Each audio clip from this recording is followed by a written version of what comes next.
Hi guys and welcome back po to Tarot Page Philippines. So this video, gawin po natin ang weekly horoscope para po sa may mga sun, moon at rising sign na Libra. So kung bago po kayo, subscribe, like and share. Kung hindi nyo po alam kung ano yung sun, moon at rising sign nyo po, importante kasi siya. Sa dulo po ng video, we have a link para po dito. Readings are for guidance purposes. Use your free will wisely.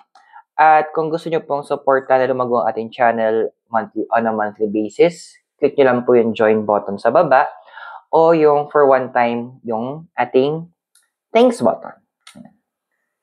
So, kamusta ka na ba, Libra? Okay, so what we have here is mending. So, anong pinapagaling natin? Anong mga sakit ang kailangan nating bigyan ng pansin? Nagtatanong din si Mikay daw, ano daw yung mga kailangan mong bigyan, mga ayusin? Kasi when you say healing, hindi lang naman to tungkol sa physical. Madaming klase ng healing. Meron po tayo tinatawag na inner healing, which is for the inyong emotions. Of course, there's mental healing, financial healing, ayan, relationship healing. So, ang daming klase. So, there are things that the universe is... Akin yung kamay ko muna. That the universe is leading you to heal or to make whole or ayusin. So, eto na yung moment na kung saan wag kang matakot na panandalian na medyo mag-stop for a moment ka, parang wala kang ginagawa, parang walang nangyayari. It's all, may healing din siya. So, it's all part ng kailangan mong bigyang pansin. So, the cards are saying here kasi deep inside there are things na kailangan mo nang i-let go, mga kailangan mong harapin. Mahirap, sa totoo lang, mag-undergo ng process ng healing. Pero, alam mo yun, mahirap pero kailangan. Kasi, hindi, parang sa yung pilay, yung pag kinorek yung pilay, di ba, masakit yun eh. Pero kailangan kasi para mag-heal properly. Kasi kung hindi, ay day. Kung nakomang yung pilay mo at hindi yun kinorek, good luck for the komang ka na for the rest of your life. So, ganun yung gustong ipahiwatig sa'yo ng cards. Ngayon, ano ba yung crossing mo? Ito na nga, all that glitters. Kaya hindi maganda yung sinasabi lang na, dapat love and light lang, love and light. Ayan. Kaka-love, too much love can chigpay talaga. And too much light, nakabulag, di ba? Kaya nga pinagbabawalan tayong tumingin ng diretso sa araw. Kasi nga, masama yung sa mata natin. Pero kailangan natin iliwalag ng araw. So, in moderation. Kasi andun yung point na masyado tayo nagiging positive thinker. Yun yung masama eh. Walang masamang maging positive thinker. Pero pag sumobra yan, andun yung punto na everything will be falling apart. Kasi andun yung punto na hindi may mga warning sa binibigay ng universe, magpapakita na siya ng red flag. Tayo naman, hindi, love and light o ending, red flag, akala na natin red flag na ipapakita, pero akala natin piyesta. Akala natin banderitas. Akala natin merong party. So, andun yung point na hayaan mo yung sarili mo makita what is negative and kung ano yung mga negative at mag-respond ka din doon. Bigyan mo yung sarili mo ng chance to understand na hindi lahat ng mga bagay dapat laging binibigyan ng positive outlook. Hindi lahat ng bagay dapat good sa titingnan natin. Kung mali siya, mali. There is no such, iba yung mga tipong, okay lang yan, ginawa ko yan kasi para mapabuti. Pero mali pa rin, di ba? Nothing can justify it pa rin. Parang yung sinasabi ko na, sabi niya, hindi ako masaya sa relasyon ko, kaya ako nagloko. Hindi pa rin rason eh. Di ba? Walang pwedeng mag-justify ng panloloko. So, ano ba yung hinahanap mo? Ano ba yung desire mo ngayon? We have here is in chop wood. So, sa Chinese proverbs kasi, chop wood, get water. Tuloy mo yung ginagawa mo. So, you're looking for change. Ikaw mismo yung naghahanap ng pagbabago. Ikaw yung naghahanap ng magkakaroon ng something new, something different, yung naghahanap ka, ikaw na mismo yung naghahanap. Pero ang kasi, for changes to happen, may kailangan may mga magbabago talaga kasi change ang hinahanap mo eh. And when change happen, magsisimula ang universe sa pinaka-core, sa pinaka rurok sa pinaka-importante, yung pinaka-gitna. And that is your emotions. So, babalik tayo doon sa kailangan mong pagalingin, mga relationships, mga emotions, even your mind. Kasi, kaka-positive din natin. May mga iba sa inyo na may mga nawalang pera, mga naloko kayo sa pera. Oh, sige, nangyari na yun. That's church experience. But learn from it. Hindi pwedeng laging ganun. Okay? Now, ang foundation mo is the card of to the sea, number 7. Alam mo yung, ito papaalala ko lang sa'yo, matalino ka, Libra.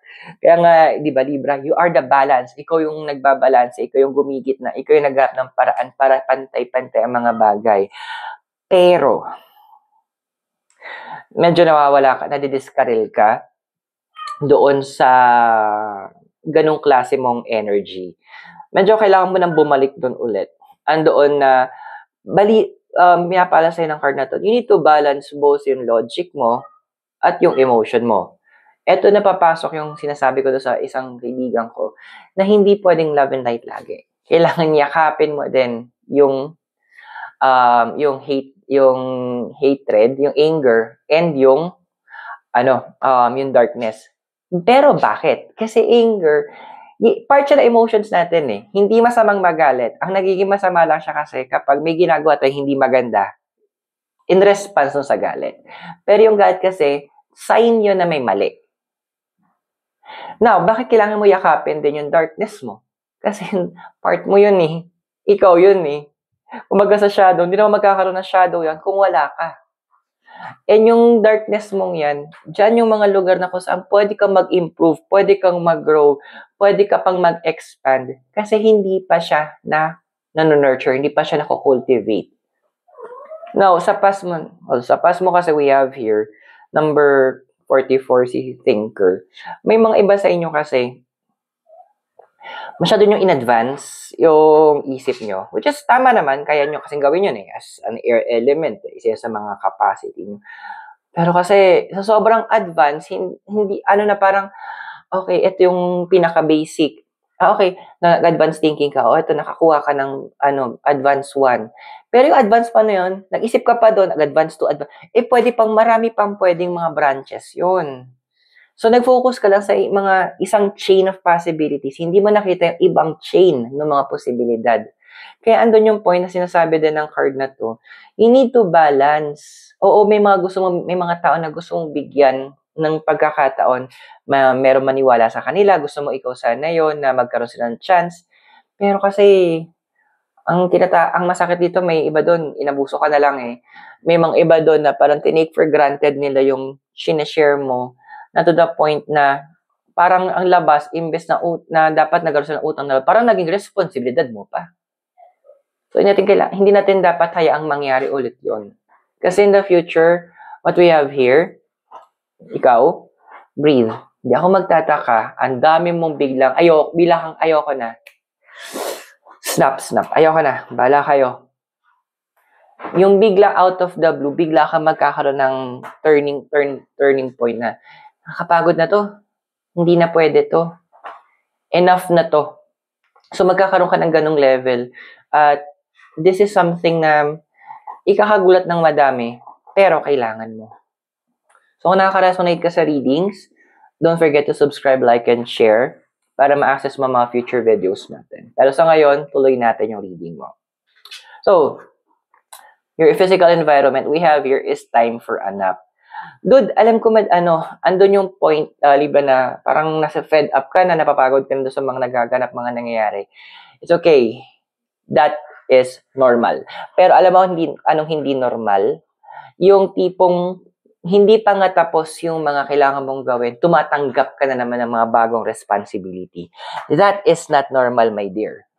Kailangan mong, kumbaga, kung ano lang yung kaya mo, yun lang muna. Kasi, tao ka, paalala lang ha. Matalino ka. At pinapaalala ko sa'yo sa tao, napapagod ka rin, kailangan mo magpahinga. So, tapusin mo muna yung mga kailangan mong mga responsibilities. Tapos, kapag nabawasan na, huwag ka munang tatanggap ng bago. Ha? Huwag ka munang kukuha ng mga bagong commitments. Hayaan mo muna sila. Bigyan mo naman yung sarili mo ng chance mag-rejuvenate, mag-heal. Okay? Kasi, sa emotional environment mo, we have here is yung round and round. Alam mo yung tipong ano ka na, kumbaga sa balde, kailangan na patayin yung gripo eh. Kasi mapupuno ka na.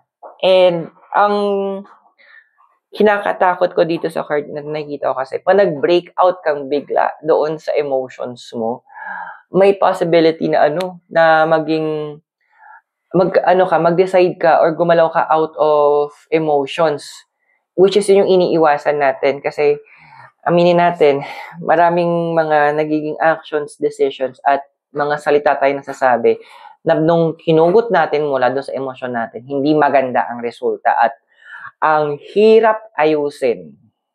Kung maayos man, ang may lamat na, di ba? So, na-advise ang cards na to, medyo maghanap ka na ng way to slowly release your emotions sa healthy na pamamaraan. Now, hopes and fears mo, meron tayo dito si Observer. Alam mo, magsalita ka na. Kasi may point na hindi na maganda din yung mga actions sa mga tao. Hindi nila intention siguro. Parang tapos over time, parang na-violate ng paunti-unti yung boundaries mo. So, ending, parang akala na normal yon. Akala mo din normal, na hindi mo alam, masyado na palang na-invade na yung privacy mo, naabuso ka na, kumbaga, imbes na opportunity para sa kanila, yung binibigay mo, ang dating na sa kanila is responsibility mo na. So, medyo doon tayo umiiwas ng mga, yun yung isang bagay na hino-hope mo na hindi mangyari. But, again, kung ayaw mo talaga siya mangyari, you need to learn paano ka magsalita. Kailangan mo din, ikaw mismo, medyo andun yung point na, ops, tama na. No, hindi ko natatanggapin yan. Kasi sa future, ikaw, we have your number 17, the Fates. So, this card kasi is nagpapaalala din sa in the future. Andun na mga, papakawala mo sila, hindi ako magtataka na parang yung iba sa kanila, medyo hindi maganda paghihiwalay nyo. Mawawalan kayo ng contact, yung mga communication nyo hindi magiging maayos.